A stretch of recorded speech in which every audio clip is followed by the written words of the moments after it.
Hello, I am Ricky Church for Flickering Myth, and I'm here with Butch Lukic, Geoffrey Wamester, and Jim Krieg. We're talking about Crisis on Infinite Earths Part 1. How are you doing, guys? We're Good, good. Hey, Ricky. good. How are you? Awesome. So, Crisis on Infinite Earths is one of like the biggest comic events that's ever been done.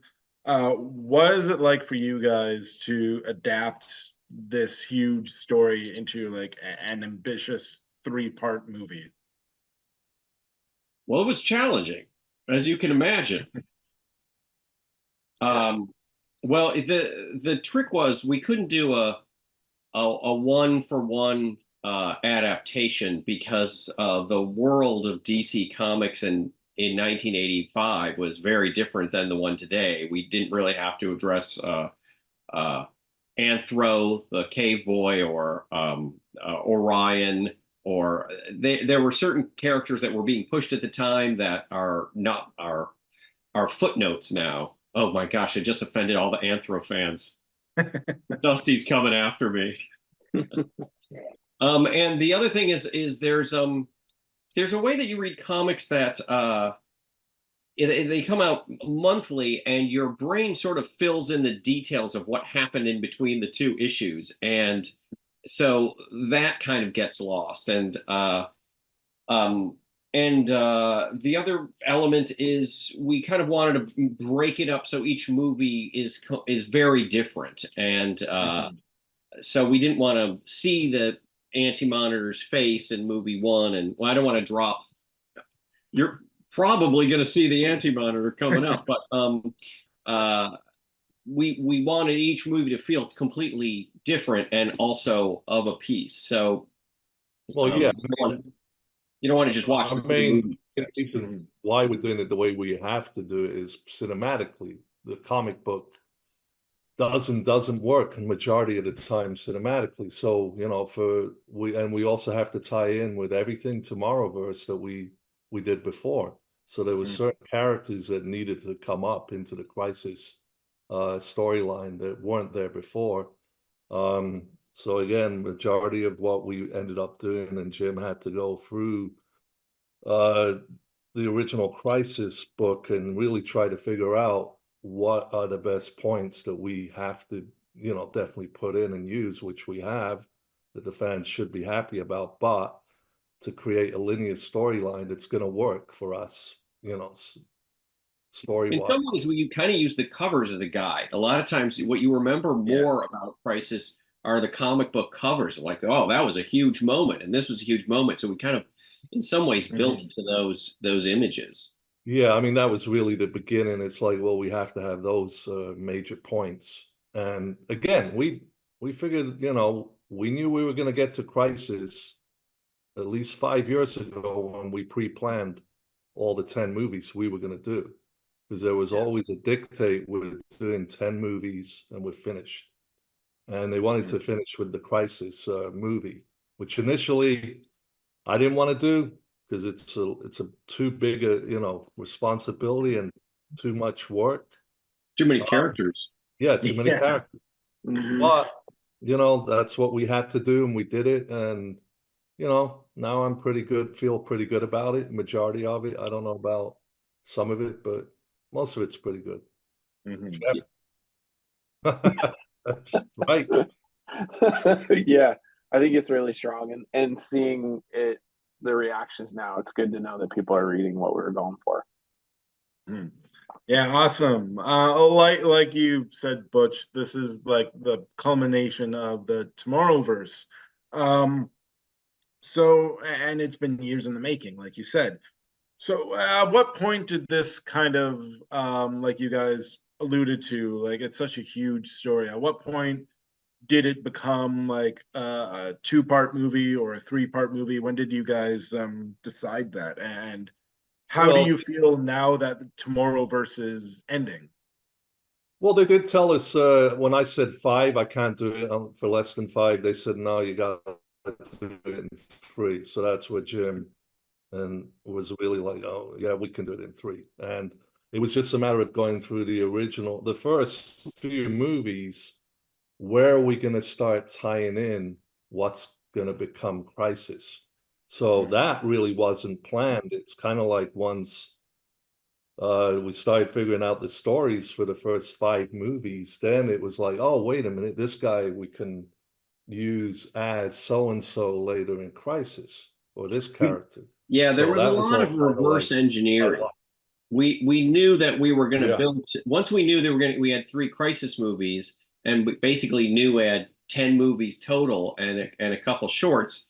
We just kind of worked backwards from who do we have to meet and when do we have to meet them. Yeah. So I think I don't know if the audience has the impression that we just started making movies and then said, oh, you know what, let's do Crisis. It was absolutely all 10 movies are essentially one long 10 movie story that is Crisis, and we had to but to have all the characters, all the assets that we needed for Crisis, we worked backwards and said, well, we're going to need a Superman movie, and we're going to need a Batman movie, and we know we want to do Long Halloween and Supergirl we absolutely needed, because you had to care about her when she goes through all that Crisis.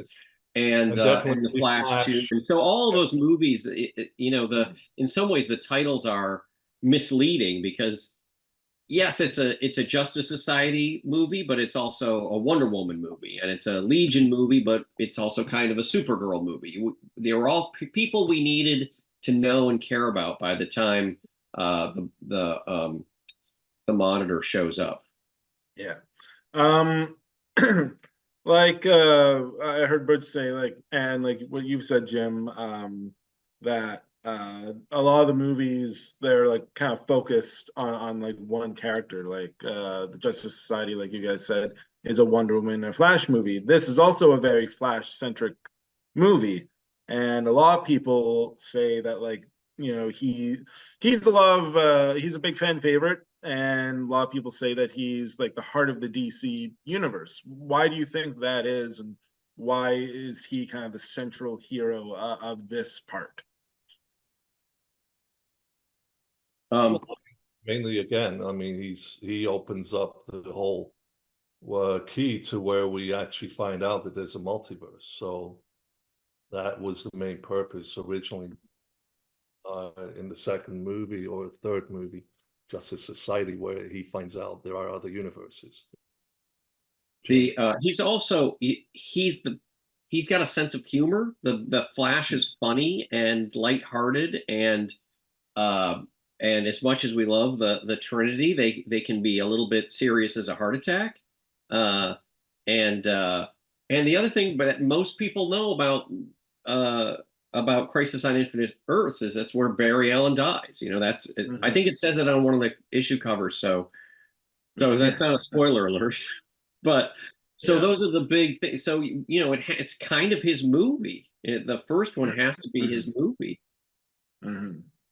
For sure. And Crisis was illustrated by the great George Perez, who we sadly lost last year. There's a dedication to him at the end of this one. So what is it like bittersweet to have this movie come out after his passing, and like did he get to see any of your work while he was here?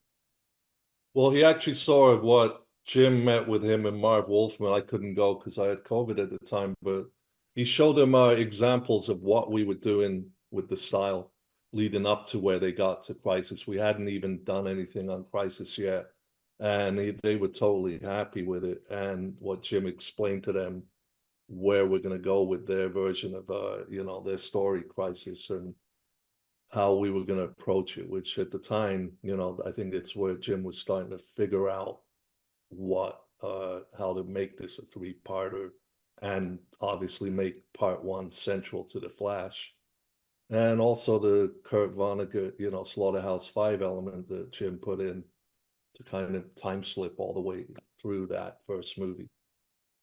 So I think we have to say this was totally a COVID movie. I mean, everybody was at home, and it was, and George kind of wanted to do, as he knew he was he had a limited time left, he kind of did a tour and met a lot of people. And I was lucky enough to have Mike Carlin from DC set up a meeting for us with him, literally outside the DC headquarters in Los Angeles. And Oh yes, it was I COVID, remember. everything was outside, and Yeah. and so Marv came and George came and Mike was there, and unfortunately at the last second Butch couldn't come, but he was on the speakerphone, and it was a great opportunity to pitch the creators of Crisis our take on it. And honestly, they couldn't have been more gracious about the changes we were making. I would pitch something. So I'm not going to say what they were because some of them the audience doesn't know.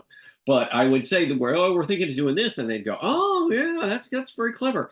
And they weren't precious with the material at all. In the same, and George talked about how Teen Titans Go is not their Teen Titans from their original run on it, but they like it, and because it's this is a little grandiose, but everybody knows I'm a little grandiose. It's a little like Shakespeare. You take these stories, and every time you mount a play of Hamlet, you're doing your version of it. You're doing kind of a little take on it, and changing it in this form, in a DTV form, doesn't change the original run of comic books. They still exist. You can still read them.